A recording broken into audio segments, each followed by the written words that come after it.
Hello everyone. Today we will discuss about the copy constructor. I have already covered the topic of default constructor and parameterized constructor. I have already told you that what are the definition of default constructor, how the default constructor works and how the parameterized constructor works. Now we know that the constructors are of three types. Okay, default constructor, parameterized constructor, and the third one is copy constructor. So in this particular video we will discuss about the copy constructor. Now a copy constructor is such type of constructor of the form class name, means it will have the class name and along with it will have an ampersand symbol. Okay, so a copy constructor is such a constructor of the form class name, means it will have the name of the class. Okay, first name of the class, then means this is the form, this is the particular form of the copy constructor. First class name, then inside the bracket again class name and then ampersand symbol. Okay, so this is the basic rule or this is the basic formation how a copy constructor is defined. Okay, now the compiler will use the copy constructor whenever you initialize an instance using values of another instance of the same type. Now when the compiler will use the copy constructor, this is the question. Compiler will use the copy constructor whenever we will initialize a particular instance or a particular object using certain values of other object of the same type. Okay, now this will be clear if you see this example. Suppose example, I have taken sample. Now sample is the name of the class and I am creating one object which is s1. Okay, now this will call a default constructor that we know, as it is not having any arguments inside it, so it will call what? It will call the default constructor. Whenever we know that whenever an object is created for a class, then a constructor is called, and since this object is not having any argument, so by default it will call the default constructor. Now what we are doing, we are again writing the name of the class and we are copying the instance of that is the values of this instance to s2 instance. Means we are creating another object of the same class sample and the name of that object is s2. Now what we are doing, we are copying the values of s1 and putting it to s2. Now what is this? This is the copying. So that's why it will call the copy constructor.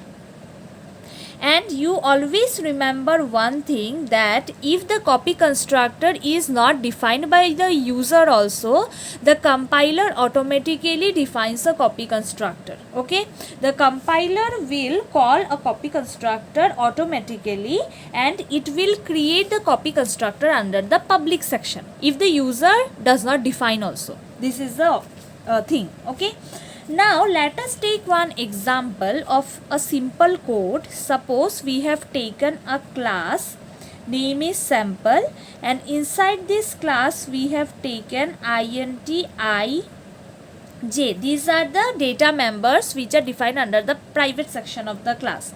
Now under the public section of sample, we are defining a constructor like this: sample int a int b.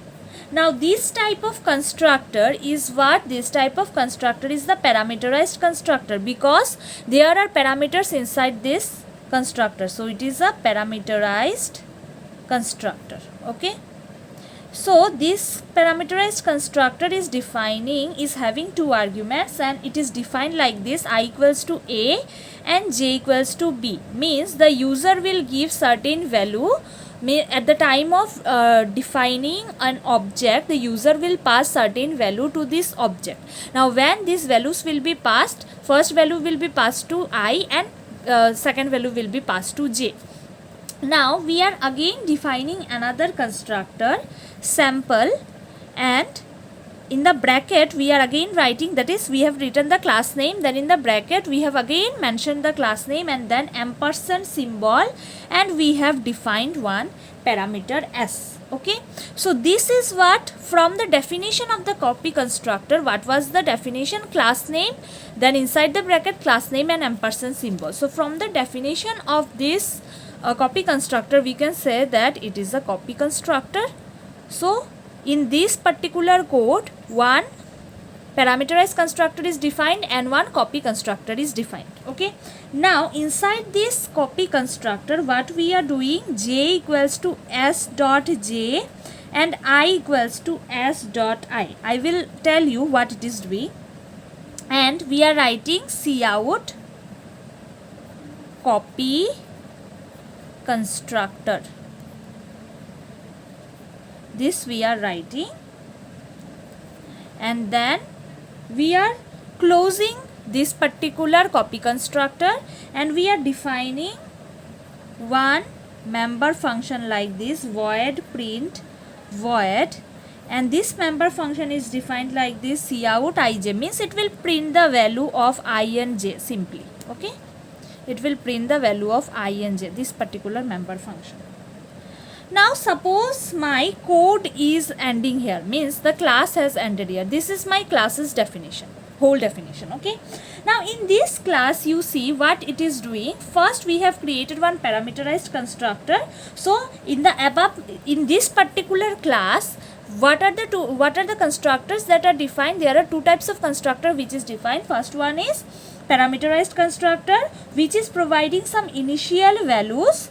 Okay, it is providing some initial values, and another one is copy constructor to copy the data values of the sample object to another object. So what this particular object is doing, in the copy constructor we have created one object. Inside this copy constructor we have taken the parameter which is of type object, and this object value, and it is doing what, it is copying the data values of a particular object into another data value. Okay, means not data value, into another object. So this j is object, so this object is doing what, this object is copying the data values of j to another object which is j, and again this I is s dot I is doing what, this is copying the values from s dot I, means the data values which is being created by the copy constructor, these particular data values are copied to another object which is I. Okay, so here what it is done, it is just copying the values. That's why the copy constructor is used. Now we will see one thing. If we write like this, sample s1 4a, if we write the thing like this, then what will happen, you see, sample when we are writing in the main function sample s1 4a, and another one we are writing sample s2 bracket s1, and another one we are writing sample s3 equals to s1. So what it is doing, you see, the first statement, what it is doing, it is initializing the, it is invoking or calling home the parameterized constructor, because if you see in our earlier thing, that is in the parameterized constructor definition, we have defined two arguments, and these arguments will be copied to I and j respectively. So in the same way, this 4 and a is passed as argument to this particular object, that is s1. So it will invoke the parameterized constructor simply. Okay, it will invoke the parameterized constructor. Now come to the next statement, sample s2 bracket s1. Now what it is doing, you see, this statement suggests that we have created one object s2, and inside bracket we have given another object, which means the values of s1 will be copied to s2.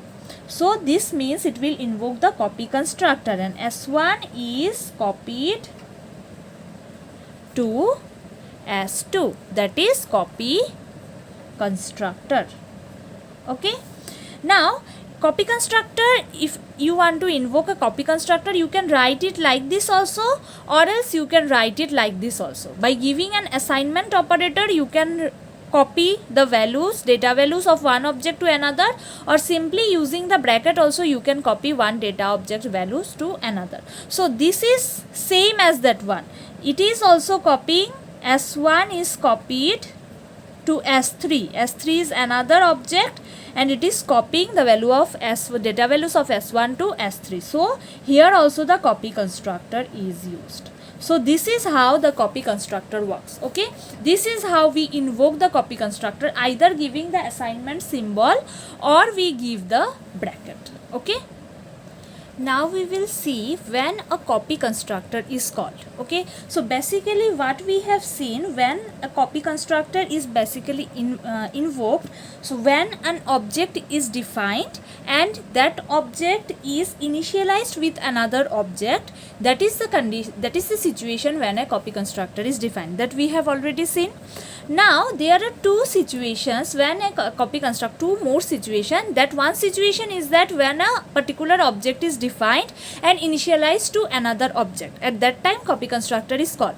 Now there are two other situations when a copy constructor is invoked. First situation is when an object is passed by value, and second situation is when a function returns an object. So we will see these two things elaborately here. When an object is passed by value, this means what? When we are passing an object as a value to a function. Okay, means at that time the copy constructor will be invoked. You know that whenever we define a function, inside the function we give certain value or certain argument to that function. So if in the place of that argument we are passing object, so at that time it will invoke the copy constructor. Why? Because whenever we will pass an object inside a function, it needs to call a constructor, and at that time it needs to make a copy of that passed object. Means the object that is passed to the function, it needs to make a copy of that object. So in order to make a copy, we need the copy constructor. So at that time the copy constructor will be invoked. Let us take one example. Suppose we have defined a function prototype like this: void afung. Afung is the name of the function. It can be anything according to your choice. And inside the bracket we have written the name of the class. Okay, this sample is what? This sample is a class. Sample is the name of the class. So here we have defined sample, means what? The value or the argument that will be passed inside this function will be an object of the class sample. That's why we have written here sample. Why we have written here sample? This sample, it is written inside the bracket. This means that this is the value or the argument which is passed to this function afung. Now when we will pass anything, any name to this, any particular argument to this afung, that argument will be termed as an object of the sample class. So whenever we will pass an object to a function, so we must invoke a copy constructor, because whenever we are passing an object to a function, so that object will create a copy. Means we need to copy that particular object, and for copying that particular object we need the copy constructor. So whenever this function will be called, the function call for this function prototype will be the function call for the above function. How the function call will be? This function call will be like this: afung ob1. Suppose we are passing this object ob1. Now when we are passing this object or we are creating this object, this is working upon this function, means this object is passed as a value to this function. So whenever this object is passed as a value to this function, so it must create a copy. Okay, so it must create a copy because it is not the original object. We are using this object, we have created object in some other place. Means whenever we are using this object inside this function, before that we have already defined the object somewhere like this ob1. Okay, like this we have already defined earlier. Now already this object is defined, So this is an object of the sample type. Now this object is used as a value to this function or an argument to this function. So we must create a copy of this original object. So in order to make a copy, we need to invoke the copy constructor. So this is the first case where the copy constructor is used. Okay. So this, you make note of this, because this may come as a question also, that what are the situation when a copy constructor is called. This may come as a question, so you have to explain it like this. Now second part is when a function returns an object. First thing was when an object is passed by value, and the second thing is when an object returns, when a function returns an object. So whenever a function returns an object, we have already seen that function can return a data type also, and function can return an object also. So whenever a function returns an object, automatically the copy constructor is invoked. Suppose we have written like this, sample a func, then what will happen? This sample is the name of the class, and whenever we are writing like this, we are trying to make the meaning that this a func function is returning the object, that is sample. Means sample is a class name, and this a func function is returning the object, nothing but the object. So what will happen if I write a function call like this? This was only the prototype. If I write a function call like this, ob2 equals to a func, then this is the meaning that we have made a function call. So whenever we have made a function call, so this function call must return some value. So what it will return? It will return an object of the class type sample. Now whenever it is returning an object, we have to make a copy, because we have already created the object with the name of the class in our main function. So whenever we are using the a func calling here, so this calling function will return what type? This sample object type, because whenever we write like this, void suppose a func, then what is the meaning of this? This particular function is returning void, that is null. But here we have written sample then a func, which is the meaning that this function is returning the object. Okay. So whenever this particular function is called, it must return an object. So a copy is to be created for that, and that copy is put into this object ob2. Okay. Now whenever this particular function is called, it will return some value, and that value is nothing but the object. And this object, whenever this object is made here, means whenever we have made the function call, a particular value is displayed here, and that value is making one object. So we have to create a copy of that particular object of the class sample. Now whenever we are creating the copy, we have created the copy and we have passed it to object ob2. So whenever this copy is created, the copy constructor is called. So this is the two situation where the copy constructor is basically called. Okay. Now you see a question, why the argument to a copy constructor is passed by reference. This might come in your mind also, that why we pass a reference in the argument of a copy constructor. So why we do so? If we try to pass a value for a copy constructor, then what happens? You see, the compiler complains out of memory. This is the answer. Okay, this is the answer for this question. The compiler complains out of memory. Now if we pass a value in spite of giving a reference like this, passing by value means x, this is the name of the class, and we have written the name of the class again here, means it is creating it is particularly creating a value. So here we are passing a value to the constructor. Okay, and here what we are doing, this is the class name, this is the class name, and we are giving a reference, means we are passing the object here or the argument value here using the reference, not by value. So whenever we pass a value to whenever we pass a value as an argument of the copy constructor, then what happens? The compiler will complain it as out of memory. This happens because when an argument is passed by value, suppose an argument is given a value in spite of giving the reference. So whenever we give a value to a argument, then what happens? Copy constructor is called. That we know that whenever we write inside a class name, suppose we are giving certain value, we have seen in the earlier case also that whenever we are giving a function name and we are giving one object, then what happens? It basically calls the copy constructor. Okay, so here also same thing happens. Whenever we are giving a class name and then we are passing a value inside it, so what it will do? It will call the copy constructor.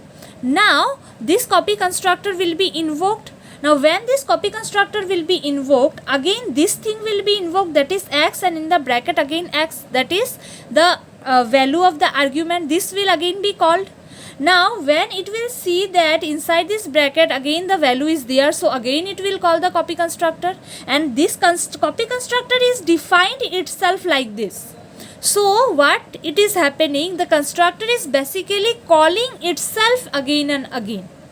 So this constructor is doing what? This is calling itself again and again because it is finding the argument as a value, not as a reference. So whenever it is finding a value inside its argument, in the place of its argument, so it is calling the copy constructor, and the copy constructor is again defining itself with the value. So it is basically here the problem is that the copy constructor is calling itself again and again, and it will call itself again and again until the time when the compiler runs out of memory. So when the compiler runs out of memory, our thing is not resolved. The constructor is calling itself again and again, and thus it is running out of memory. So what we do, in place of passing the object as a value or passing the argument as a value, we pass the argument as a reference. Reference means, we have already known that reference means alias, means another name, it makes a copy. That we have already covered, that what is the meaning of reference. Reference means an alias, and alias means that another name, that is, as a person we are also having two names. We may be called by one name or we may be called by another name also. Similar thing is done by this reference also. Reference is another name. So whenever we are passing reference in the place of argument of a copy constructor, then it does not call itself. It simply makes a copy and then it invokes the copy constructor. It does not call itself again and again like the case where the value is passed. Whenever we pass only a value as an argument, then the constructor calls itself again and again, and hence the compiler complains that it has run out of memory. But whenever we are passing the argument as a reference, then what happens? It makes a copy, and after making a copy, it simply calls the constructor which it needs to invoke. Okay, so that's why we pass the argument to a copy constructor as a reference. So this is your answer. Okay.